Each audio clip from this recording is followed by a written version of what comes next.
शिंदे धनुष्यबाण चोरून बाळासाहेबांचे विचार पुढे नेतायत का? शिंदे शहा आणि निवडणूक आयोगाकडून धनुष्यबाणाची चोरी करण्यात आली आहे. संजय राऊत यांचा घणाघात आहे.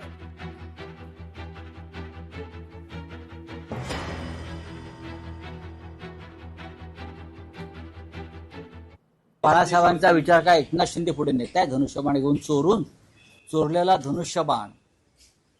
चोरलेला धनुष्यबाणाची चोरी केली. कोणी चोरी केली? 3 चोर आहेत. ऑर्गनाइज क्राईम आहे. यांना मकोका लागायला पाहिजे. अमित शहा, निवडणूक आयोग, राजेश कुमार आणि एकनाथ शिंदे हे ऑर्गनाइज क्राईम. त्या तिघांनी मिळून दरोडा टाकला आणि धनुष्यबाणाची चोरी केली. महाजनांना नाशिकचे मुख्यमंत्री झाल्यासारखं वाटतंय असं पृथ्वीराज चव्हाण म्हणतायत. कुंभमेळ्याच्या कामातून फक्त पैसे काढण्याचं काम सुरू आहे.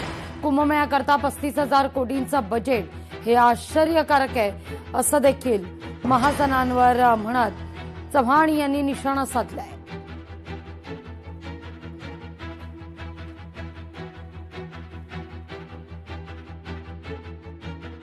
नवीन पालकमंत्री तुमचे नेमले त्याने म्हणजे ते आता नाशिकचे मुख्यमंत्री झाल्यासारखं वागतायत. काही बरेच बंगले वगैरे घेतलेत त्यांनी, काय काय केलंय. मला वाटतं की जो काही खर्च करायचा आहे खर्च होईल. हिंदू धर्माचा एक पवित्र तो सण आहे. खूप लोक येतात.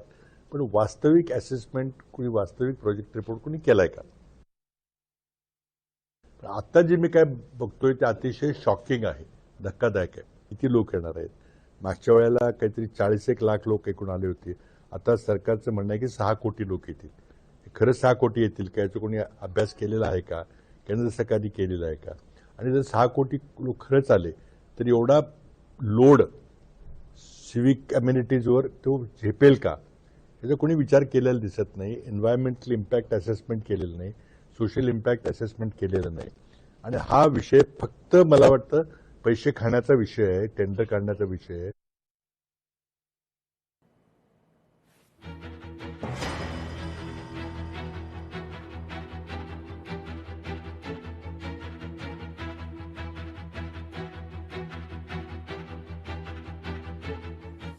कोकणात राजकीय कलगीतुरा रंगतोय.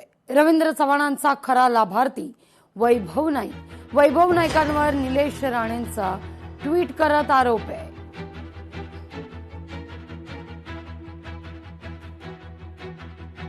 विधानसभा निवडणुकीमध्ये किंवा विधानसभेच्या निवडणुकीच्या आधी 2.5 वर्ष पालकमंत्री म्हणून रवींद्र चव्हाण होते आणि त्या रवींद्र चव्हाणांच्या पाठीमागे कसे फिरत होते आणि त्यांच्याच आर्थिक पाठबळामुळे हे कालच्या विधानसभेमध्ये निवडून आले. खरं तर मी रवींद्र चव्हाणांचा लाभार्थी आहे हा आरोप खरं तर रवींद्र चव्हाणांवर आहे. कारण ते एका पक्षाचे प्रदेशाध्यक्ष आहेत. असं असताना महायुतीच्या एका आमदाराच्या विरोधात ते काम करत असतील तर तो आरोप रवींद्र चव्हाणांवर आहे. त्याचं उत्तर रवींद्र चव्हाणांनी दिलं पाहिजे. कारण त्यांनी एका महायुतीच्या आमदाराच्या विरोधात मदत करत असं त्यांचं म्हणणं असेल तर. आणि खरं तर मी आज 2 वर्ष विधानसभेमध्ये आमदार नाही आहे. माझ्याकडे कुठलं पद नाही. असं असताना विकास कामं करायची जबाबदारी ह्यांची आहे. ह्यांची विकास कामं होत नाहीत. त्यामुळे फ्रस्ट्रेट झालेत आणि म्हणून ते माझ्यावर आरोप करत आहेत.